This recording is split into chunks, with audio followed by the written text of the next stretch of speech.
بسم الله الرحمن الرحيم. وعن أبي بن كعب رضي الله تعالى عنه في قول الله عز وجل: وإذ أخذ ربك من بني آدم من ظهورهم ذريتهم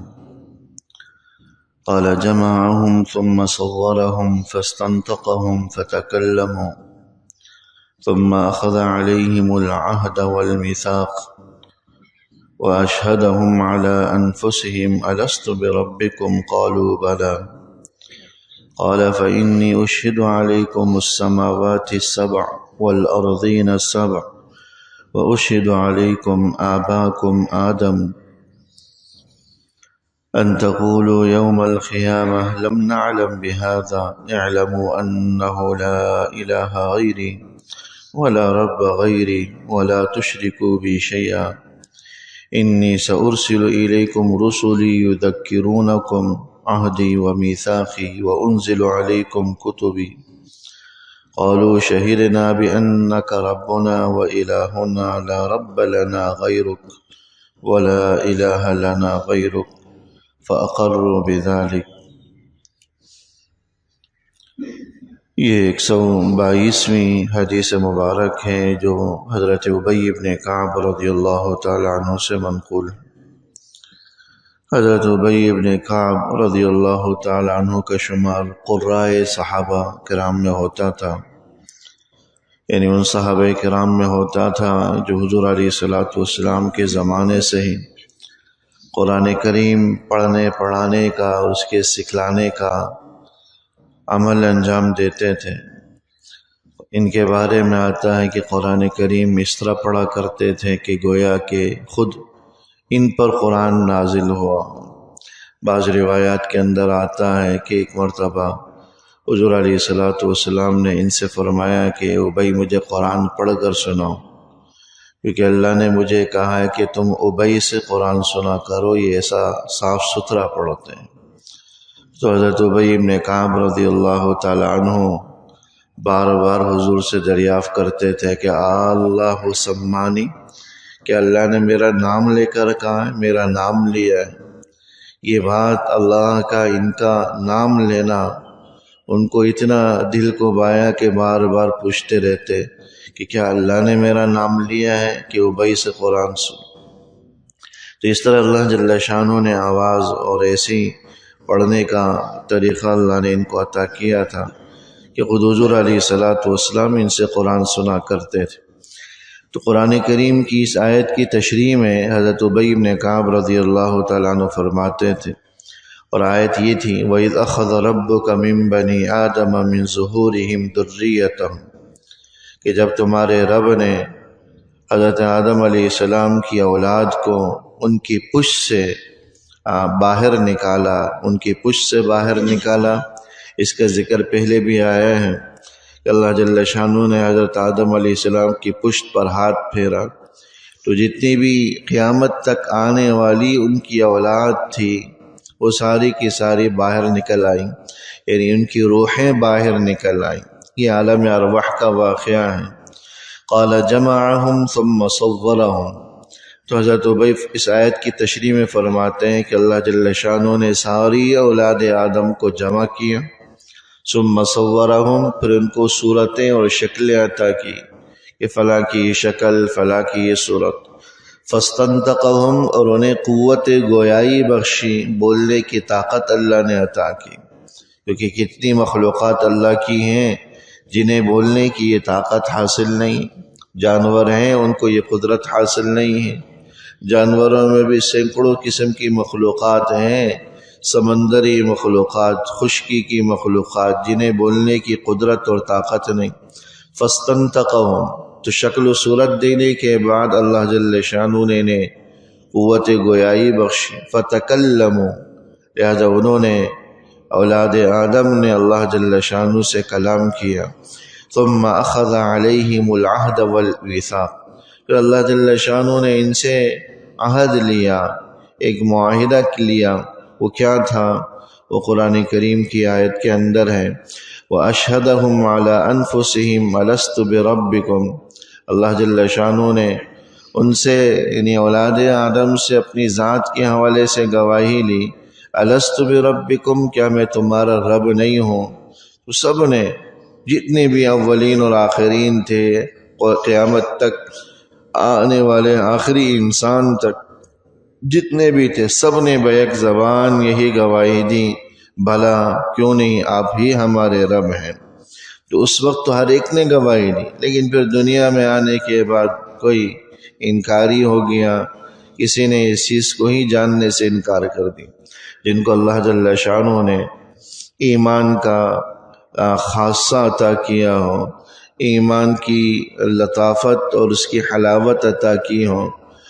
اس کو اس کا منظر، اس واقعے کا منظر، اس معاہدے کا منظر تک بھی یاد ہے۔ بعض بزرگان دین سے، بلکہ حضرت علی رضی اللہ تعالیٰ عنہ کے بارے میں آتا وہ فرماتے تھے کہ مجھے یہ بھی پتہ ہے، یاد ہے کہ اس معاہدے کے وقت عہد الست اس کو کہا جاتا ہے، اس وقت میرے دائیں کون کھڑا تھا، میرے بائیں کون کھڑا تھا، میرے آگے پیچھے کون کون لوگ کھڑے تھے، مجھے یہ بھی یاد ہے۔ جن کو اللہ جل شانہ نے قلب کی پاکیزگی عطا کی ہو تو ایسے لوگوں کو یہ چیزیں یاد رہتی، اور جن کے دل جیسے ہمارے ہیں جو آلائشوں سے بھرے ہوئے، خواہشات سے آلودہ ہیں، تو ان کو ایسی باتیں یاد نہ رہیں۔ اللہ کی توفیق سے بس ایمان یاد رہ گیا، بقیہ وہ واقعہ، وہ معاہدہ، وہ میثاق ہمیں ہمارے ذہنوں سے، ہمارے قلوب سے اوجھل ہوگی۔ قال فإنی اشہد علیکم السماوات السبع والارضین السبع، پھر اللہ جل شانہ نے فرمایا کہ میں اس میثاق اور معاہدے پر ساتوں آسمانوں اور ساتوں زمینوں کو گواہ بناتا ہوں۔ وَأُشْهِدُ عَلَيْكُمْ آبَاءَكُمْ آدم، اور تمہارے والد حضرت آدم کو بھی میں اس پر گواہ بناتا ہوں، ان تقولوا یوم القیامہ لم نعلم بهذا، اور یہ گواہ میں اس لیے بناتا ہوں تاکہ کل قیامت والے دن تم یہ بہانہ نہ بنا سکو کہ ہمیں تو پتہ ہی نہیں تھا کہ ہمارا بھی کوئی پروردگار ہے، ہمیں بھی کوئی پیدا کرنے والا۔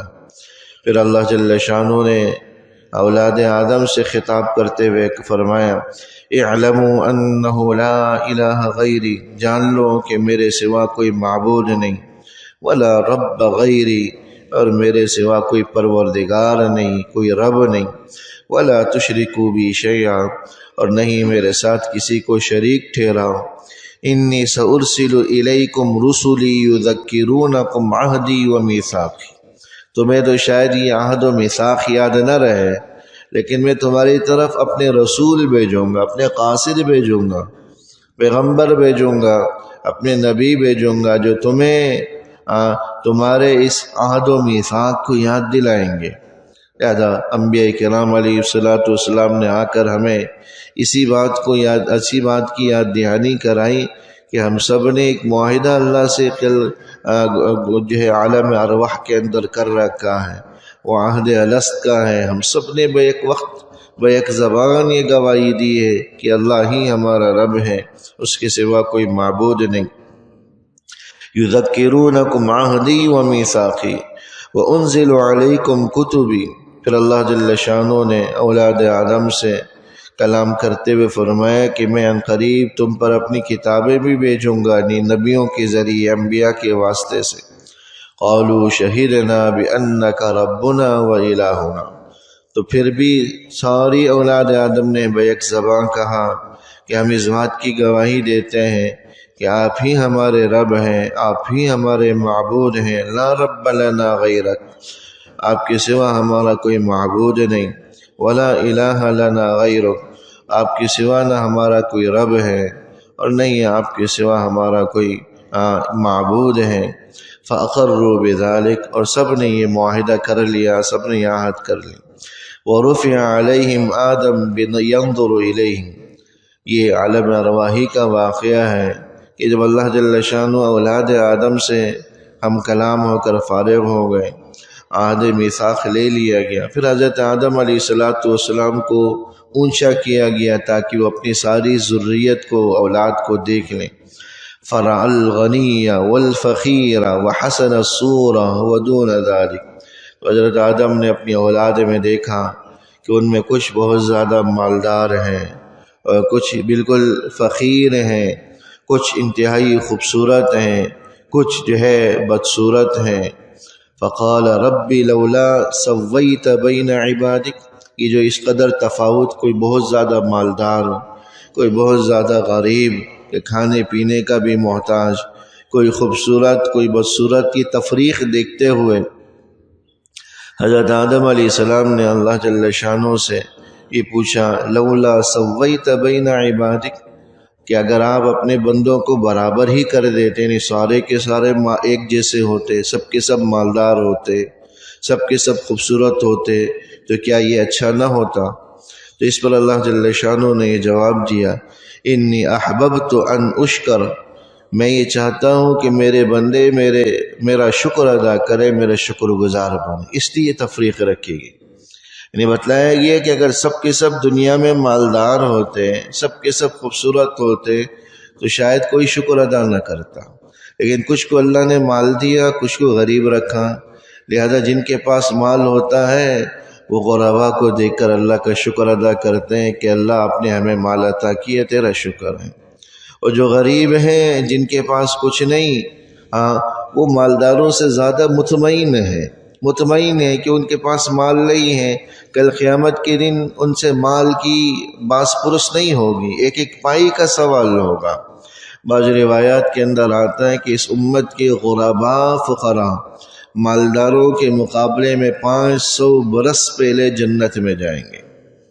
اور ان کے حساب و کتاب میں کہاں سے کمایا، کہاں سے خرچ کیا، حساب و کتاب میں اتنا وقت لگ جائے گا کہ اس سے پہلے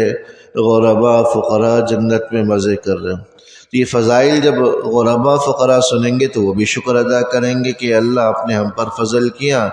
ہمارے پاس مال نہیں، کل کے حساب و کتاب سے ہم بچ جائیں گے۔ تو مالدار مال ہونے کی وجہ سے شکر ادا کریں گے، غریب مال نہ ہونے کی بنیاد پر شکر ادا کریں گے۔ یہی حال خوبصورت لوگوں کا اور بدصورت لوگوں کا ہوگا کہ خوبصورت لوگ اللہ کا شکر ادا کریں گے کہ اللہ آپ نے اس خوبصورتی سے نوازا، اور جب بدصورت ہوں گے کہ وہ یہ دیکھتے ہوئے کہ لوگ ہم پر فریفتہ نہ ہوں، ہماری وجہ سے گمراہی کا شکار نہ ہوں،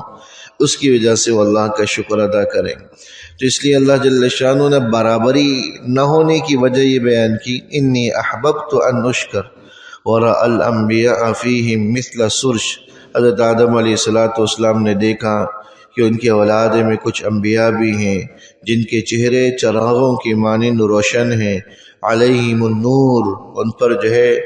نبوت کا نور ان پر آیا ہے، واضح ہے، خصوا بمیثاق اخر فی الرسالۃ والنبوہ، تو ان کی اولاد میں جتنے انبیاء اور رسول سے ان سے الگ معاہدہ لیا گیا، جو نبوت کا عہد تھا، نبوت کا میثاق تھا۔ اس کو بھی قرآن کریم میں اللہ جل شانہ نے بیان کیا ہے، وَإِذْ أَخَذْنَا مِنَ النَّبِيِّينَ مِيثَاقَهُمْ، کہ اس وقت کو یاد رکھو جب ہم نے تمام انبیاء سے میثاق اور معاہدہ لیے، إِلَىٰ قَوْلِهِ وَعِيسَى ابْنِ مَرْيَمَ كَانَ فِي تِلْكَ الْأَلْوَاحِ، حضرت عیسیٰ علیہ السلام بھی موجود تھے اور وہ بھی اس وقت روحوں میں داخل تھے، فَأَرْسَلَهُ إِلَىٰ مَرْيَمَ علیہ السلام، تو حضرت عیسیٰ علیہ السلام کی روح کو اللہ جل شانہ نے حضرت مریم علیہ السلام کی طرف بھیجا۔ فحدث عن ابی، حضرت ابی سے یہ بھی بات نقل کی گئی ہے، انہ دخل فیہا، کہ انہ دخل من فیہا، کہ حضرت عیسیٰ علیہ السلام کی روح، یہ عالم ارواحی کا واقعہ ہے، حضرت مریم علیہ السلام کے منہ سے ان کے پیٹ میں داخل ہے، یعنی اللہ کے حکم سے ان کے روح ان کے پیٹ میں گئی، اور یہ روح ان کے منہ کے راستے سے ان کے پیٹ میں گئی۔ یہ پورا واقعہ عالم ارواح کا ہے، اور ہم میں سے کسی کو اس واقعے کی جزیات کا علم نہیں ہے۔ قرآن کریم نے آ کر ہمیں ان چیزوں کا اور احادیث مبارکہ نے اس قسم کے وعدوں کا ہمیں بتلایا ہے، وہ کہ آج جو کوئی اللہ کی نافرمانی کر رہا ہے وہ اس اللہ سے کیے ہوئے اپنے وعدے، میثاق اور معاہدے کے خلاف کر رہا ہے۔ ہر اللہ کی نافرمانی، نبی کی نافرمانی، یہ وعدہ خلافی پر مبنی ہوتی، وعدہ خلافی پر مبنی ہوتی۔ دعا فرما اللہ جل شانہ۔ ربنا تقبل منا إنك أنت السميع العليم وتب علينا إنك أنت التواب. وصلى الله تعالى على خير خلقه محمد وآله وصحبه أجمعين. آمين برحمتك يا